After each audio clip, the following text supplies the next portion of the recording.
அஸ்ஸலாமு அலைக்கும். எப்படி இருக்கீங்க? நல்லா இருக்கீங்களா? இங்கே பாருங்கள், நம்ம செஞ்ச உருளைக்கிழங்கு போட்டா ரொம்ப சூப்பராக ரெடியாக வந்திருக்குங்க. அவ்வளோ நல்லாயிருக்குங்க. டேஸ்ட்டாக அவ்வளோ நல்லாயிருக்கு. நீங்களும் செஞ்சு பாருங்கள், வித்தியாசமாக இருக்கும். எனக்கு வந்து டொமேட்டோ கெச்சப் வச்சு சாப்பிட்டா ரொம்ப சூப்பராக இருக்குது. இங்கே பாருங்கள், ஸ்டெப்பிங் உருளைக்கிழங்கு ஸ்டெப்பிங் எப்படி இருக்குது பாருங்கள். அவ்வளோ நல்லாயிருக்கு. வாங்க எப்படி செய்யலான்னு பார்க்கலாம். பாருங்கள், அதுக்கு என்னென்ன தேவைன்னு பார்த்துடலாம். ஸ்டெப்பிங்க்கு உள்ளது முதல்ல பார்த்துக்குவோம். இந்த பாருங்கள், உருளைக்கிழங்கு நல்லா வேக வச்சு நல்லா மசிச்சு வச்சுருக்கிறேன். நல்லா மசிச்சிடணும், இந்த அளவுக்கு இருக்கணும். பல்லாரி வெங்காயம் ஒரு 2 வெங்காயம் வெட்டி வச்சுருக்கிறேன். இது பாருங்கள், பச்சை மிளகா 2 சின்ன சின்ன பீஸாக இஞ்சி கட் பண்ணி வச்சுருக்கிறேன். இது வந்து சின்ன சின்ன பீஸாக கட் பண்ணி வச்சுருக்கிறேன். கொத்தமல்லி, கருவேப்பிலையும் அதே மாதிரி சின்ன சின்ன பீஸாக கட் பண்ணி வச்சுருக்கேன். இப்போ பெருசாக போட்டாக்க இது வெடிப்பு விட்ரும், அதனால் சின்ன சின்ன பீஸாக தான் இருக்கணும் எல்லாருமே. பார்ப்போம். இப்போ செய்கிறத காமிக்கிறேன். சட்டி எடுத்து வச்சாச்சு. ஆன் பண்ணிக்குவோம். நல்லா ஊற்றிருக்கேன்.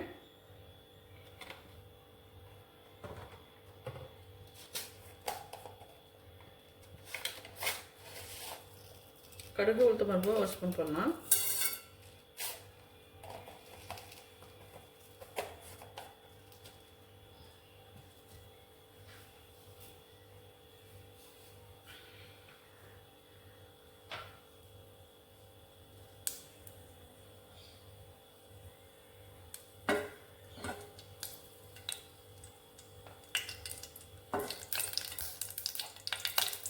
கடுகு வெடிக்க ஆரம்பிச்சிருச்சு. இப்போ பச்சை மிளகாவும் இஞ்சி வச்சுருக்கோங்க, அதை போட்டுடலாம்.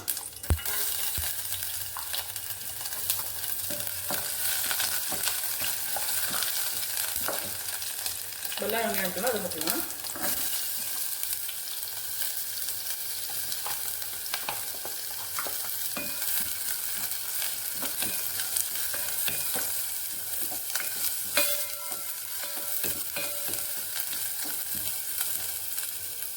இந்த கருவேப்பிலை இருக்குல்ல, சின்ன சின்ன பீஸாக கட் பண்ணி வச்சுக்கோங்க, அதை போட்டுக்கணும்.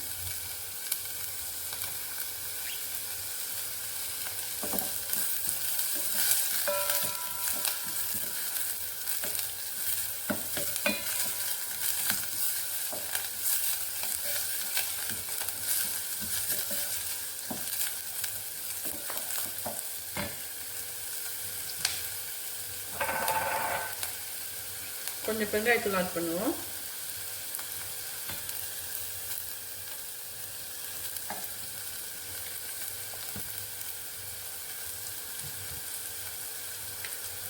மஞ்சள் கொஞ்சம் போட்டுக்கலாம்.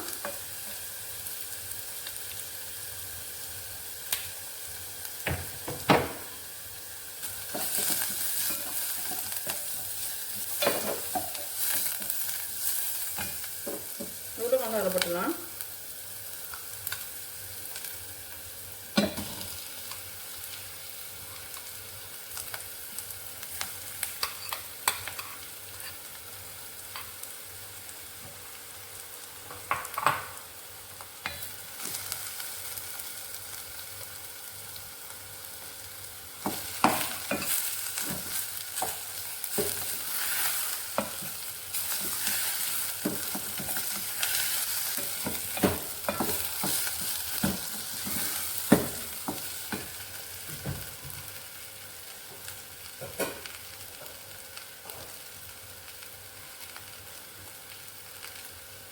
கொஞ்சமாக உப்புத்தூள் போட்டுருவோம்.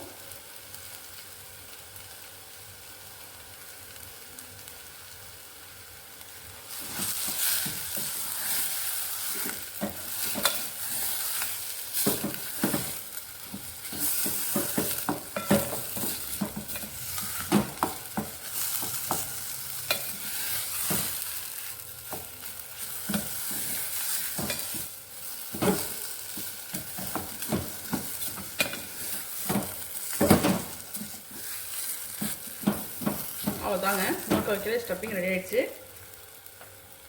ஆற வச்சு நல்லா உருண்டை பிடிச்சி வச்சுக்குவோம். நல்லா ஆறட்டும்.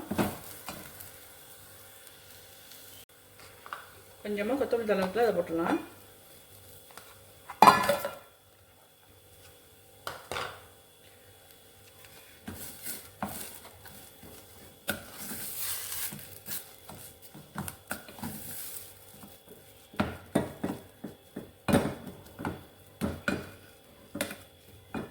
நல்லா ஆறட்டும். பாருங்கள் அதான் ஆறிடுச்சு. சின்ன சின்னதாக பால் மாதிரி பிடிச்சிக்கலாம்.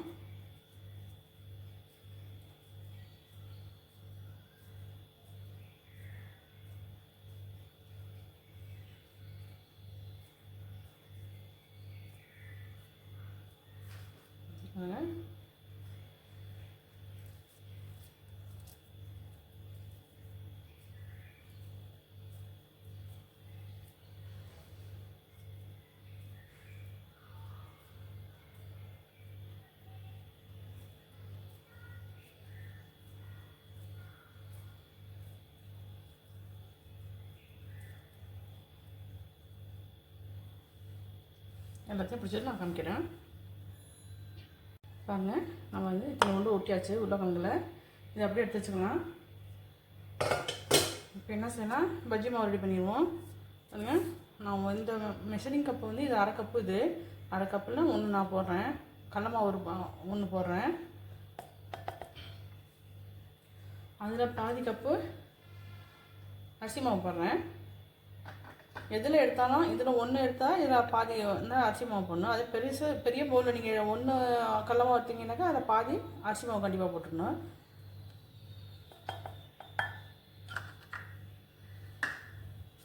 உப்பு தேவையான அளவுக்கு போட்டுடலாம். ஜீரகம் எடுத்து வச்சுருக்கேன், அது கொஞ்சம் போட்டுக்குவோம்.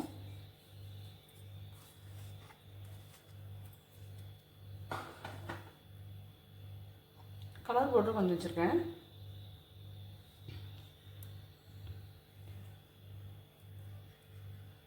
மிளகாத்தூள் பாருங்கள் அரை ஸ்பூன் வச்சுருக்கேன். உங்களுக்கு காரம் தேவைப்பட்டால் கூட போட்டுக்கலாம்.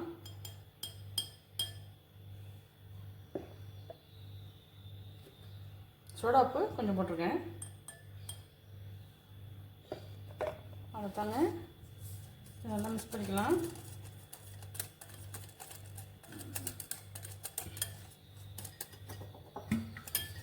கொஞ்சமாக தண்ணி ஊற்றி கஷ்டங்களாம்.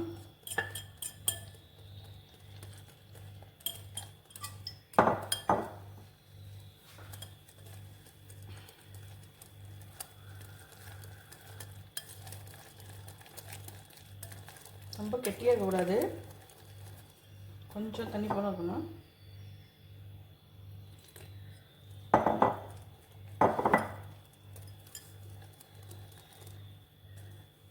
இது பஜ்ஜி மாவு அளவுக்கு இருக்குது, இன்னும் கொஞ்சம் லூஸாக இருக்கணும்.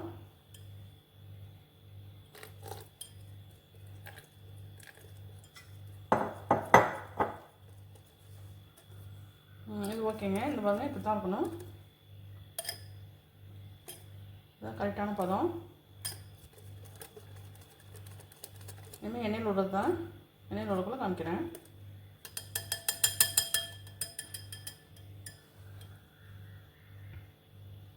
பாருங்கள் ஆயில் சூடாயிடுச்சு. இப்போ வந்து நான் பாருங்கள் இந்த மாதிரி பூக்க வச்சு இந்த மாதிரி இப்படி பார்த்திக்கலாம். மாவில் கைப்பட்டாக்க கொஞ்சம் கலந்துக்கிறதுக்கு வாய்ப்பு இருக்குது.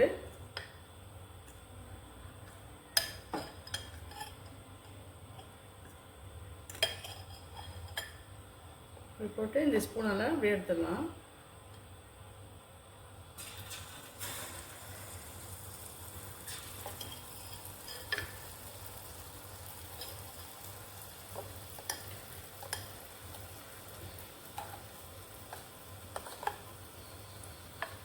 இன்னொன்று போடுறேன்.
மெதுவாக திருப்பி போட்டுக்கலாம்.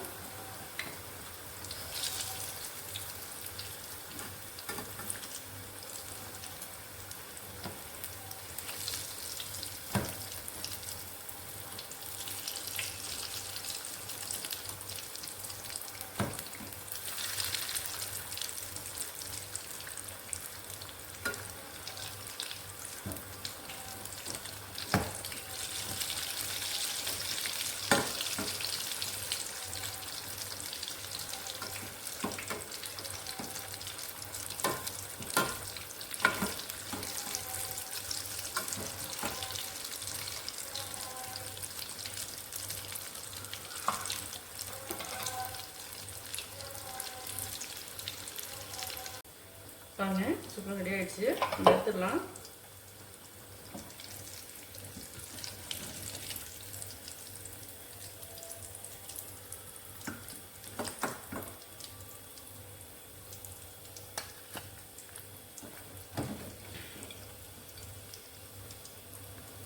அரிசி மாவு கூட போட்டுக்கிறதுனால நமக்கு எண்ணெய் குடிக்காது.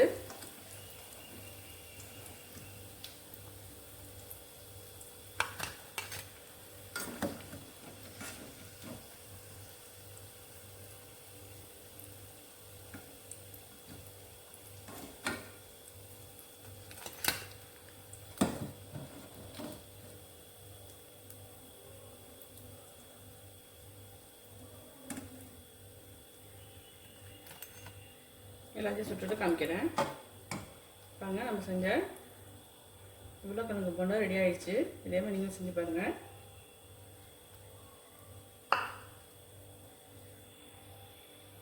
பாருங்கள் நம்ம செஞ்ச உருளைக்கிழங்கு போண்டா சூப்பராக ரெடி ஆகிடுச்சு. பாருங்கள் ரொம்ப சூப்பராக இருந்திருக்கு. டேஸ்ட்டும் ரொம்ப அட்டகாசமாக இருக்குங்க. பாருங்கள் உள்ள இருக்க ஸ்டஃப்பிங் இருக்குது. ரொம்ப நல்லாயிருக்கு, வித்தியாசமாக இருக்குது. நீங்கள் செஞ்சு பாருங்கள். இது வந்து டொமேட்டோ கெச்சப் வச்சு சாப்பிட்டா அவ்வளோ சூப்பராக இருக்கும்.